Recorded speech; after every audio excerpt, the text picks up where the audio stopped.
Problem terbesar kita adalah bagaimana mengajarkan rakyat pertama kali mencari kertas suara Ganjar. Kenapa? Di TPS yang ukurannya 1 meter persegi itu akan dibagikan 5 kertas suara. Lalu rakyat bingung, dia mau buka kertas suara yang mana? Di luar TPS itu ada aparat TNI, Bawaslu, Panwas, TPPS, segala macam, dan rakyat di desa ini nggak terbiasa berhadapan dengan situasi seperti itu. Lalu kita biarkan mereka bingung mencari kertas suara Ganjar yang mana? Nggak boleh. Kertas suara Pak Ganjar warnanya abu-abu. Pertama kali masuk TPS, cari kertas itu. Sebelum cari kertas warna lain. Kenapa? Saya setiap hari melakukan pelatihan pemilih 150 orang dikali 3. Sudah pakai door prize masih salah. Nah, tugas teman-teman adalah jangan sederhanakan ya. Jangan kemudian relawan menyederhanakan kerjanya, cuma nempelin stiker, cuma masangin spanduk. Jangan. Melatih pemilih itu jauh lebih penting. Banyak sekali rakyat kita di desa nggak tahu kertas suaranya ada 5. Dan dia tidak tahu mencari Pak Ganjar. Dia sudah pengen milih Pak Ganjar.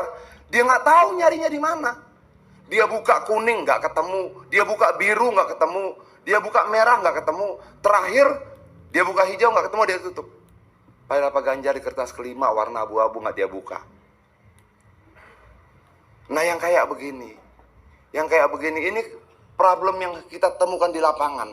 Nah saya berharap teman-teman tidak cuma menjadi tukang pasang spanduk, tukang tempel stiker, tapi lebih daripada itu melatih pemilih.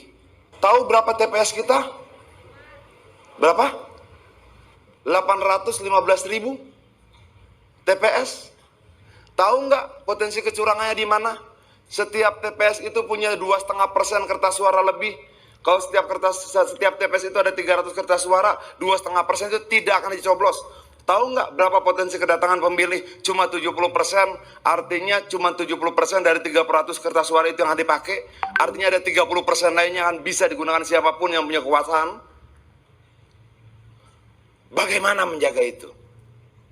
Ini problem kita. Kita mau pemilu yang jujur dan adil, tapi kita tidak tahu akarnya di mana. 300 kertas suara, 1%-nya 3 kertas suara, 2% 6, oke? 6 kali 800.000, berapa kertas suara lebihan yang bisa diselewengkan kalau tidak kita jaga? Berapa? 1,6 juta suara. Yang datang cuma 70% dari 300 rata-rata per TPS, artinya 30 kali 3. Ada 90 kertas suara yang potensi bisa digunakan oleh yang lain. Apakah dalam pelatihan relawan ini diajarkan? Apakah dalam diskusi teman-teman relawan ini diajarkan? Atau kita cuma dijadikan tim hura-hura, tapi nggak tahu problem-problem yang kita hadapi di lapangan nanti. Tentang bagaimana kemudian menjaga TPS, betapa pentingnya saksi, betapa pentingnya mendidik pemilih dan sebagainya. Kalau kemudian kita tidak mampu mengontrol TPS nanti, mau semegah apapun acara kita omong kosong. Kalau kita tidak mampu memperkuat saksi di TPS kita, mau sehebat apapun acara-acara kita omong kosong. Pertarungan pemilu terakhir bukan di gedung-gedung seperti ini, tapi di TPS demi TPS, TPS demi TPS. Dan kita harus hadir di situ. Kita harus hadir di situ. Itu yang paling penting. Nggak peduli orang jumlah kaos yang dibuat berapa. Nggak peduli orang kemudian berapa banyak stiker kita. Nggak peduli orang berapa banyak pendukung Ganjar. Kalau kita tidak punya saksi di TPS, lewat. Lewat. Nah maksud saya teman-teman, entah dari manapun kalian partainya, daftarlah menjadi saksinya Ganjar. Ambillah satu TPS terdekat di rumah, daftar. Masukin datanya kalau betul-betul mau menangkan Ganjar. Kalau memang kita sungguh-sungguh mau menangkan Ganjar, ambil peran itu.